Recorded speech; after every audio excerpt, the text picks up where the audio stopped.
Hey, it's me. Every living being wants to be happy, but each person's idea of happiness is different based on their level of growth. When we have a twisted idea of what happiness means, we might create another wish in our soul without realizing it, the wish to be unhappy. I want to explain the chain of events that happen when we have a wrong idea of happiness. So we're all born wanting happiness.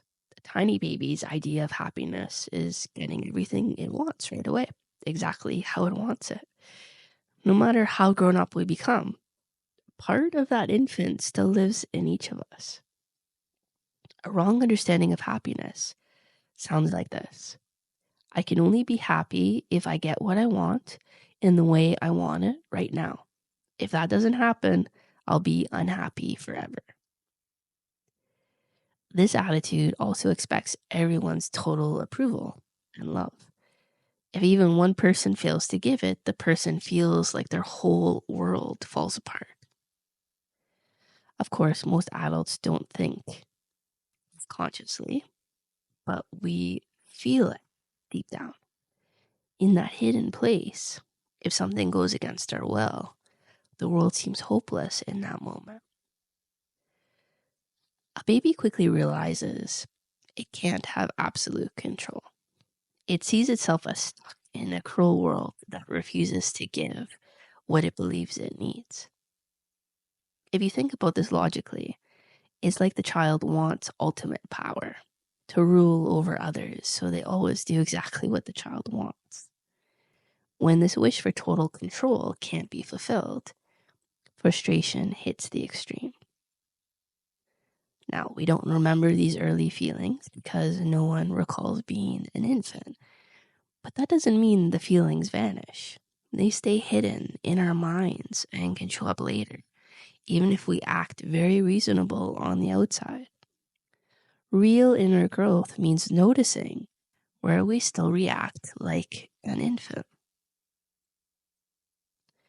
As the child grows, it starts to see the world won't allow it to be all powerful. This desire to rule everyone becomes something the child feels ashamed of, so it gets buried. And then two reactions appear. The first is, if I become perfect, maybe I'll get so much approval that I can be in charge. In this reaction, wanting perfection is not about becoming a better, more loving person. It's about earning enough praise to get one's way. The child wants it instantly, which is impossible, so the child begins feeling inferior, guilty, or ashamed for not being perfect.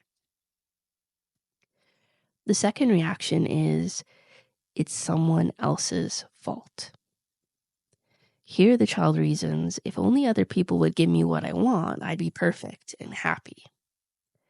This creates a vicious cycle, needing to be perfect to get approval, and also blaming others for not giving total love and support.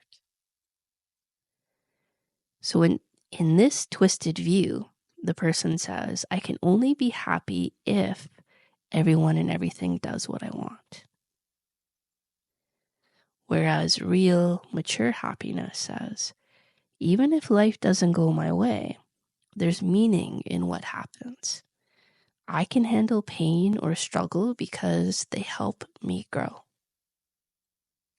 People who reach this mindset know that feeling unhappy isn't the end of the world. It's something that can teach us. From the wrong idea of happiness comes often a wrong idea of love. If someone loves me, they serve me and do exactly what I say. Real love is the opposite. I can love you whether or not you love me back. Many people aren't there yet. It's a goal we can work towards slowly. If you still can't feel love without getting it in return, just notice it without beating yourself up. When we keep trying to force life to match our childish ideas of happiness and fail, another hidden choice appears: a wish for unhappiness. We think, well, if I can't be happy my way, I'll make the most of being unhappy. At least then it's under my control. We'd rather decide to be unhappy than feel like a helpless victim. This wish is totally unconscious, but it can cause a lot of real pain. Part of us starts to enjoy, in a sense, being sad, hurt, or disappointed. Maybe we like self-pity, or we like proving to ourselves and others how cruel life is. But this enjoyment is never complete or truly satisfying because it's based on a twisted motive. We might even do things that provoke people into rejecting or hurting us, then feel upset about it, all without realizing we helped cause it. You might notice, for example, that you meet someone new with kind of a guarded or negative mood. You feel defiant or doubtful. That attitude alone can block a happy connection. And then when it fails, you think, see, it never works out. Not seeing how you set it up to fail. Strangely, this half enjoyment of pain can come from a deep spiritual truth. On a higher level, pleasure and pain can blend. But in our current state, we twist that truth into something harmful, choosing or provoking pain just so we don't feel helpless about it happening on its own. Many of us feel deep shame or guilt, even if we don't know why. Often it's because we provoke or collect misery in subtle ways. Realizing this can be shocking, but it's key to changing. Once we see our own role in creating misery, we can stop. We also stop feeling guilty because we're no longer hiding from ourselves. So moving forward, here are 4 key steps you can take. Step 1 is to spot the infant desires inside you. Notice when you want to be all powerful or when you resent the world for not giving you everything. Step 2 is to admit you sometimes provoke negativity. Look at situations that went badly. Were you guarded, defiant, or negative from the start? Step 3 is to recognize the false solutions. Trying to be perfect to earn approval or blaming others for not giving you what you want just keeps you stuck. And step 4 is to go at it step by step. Understand that real happiness is more than just getting your way. Real love is about finding an honest, balanced way of caring.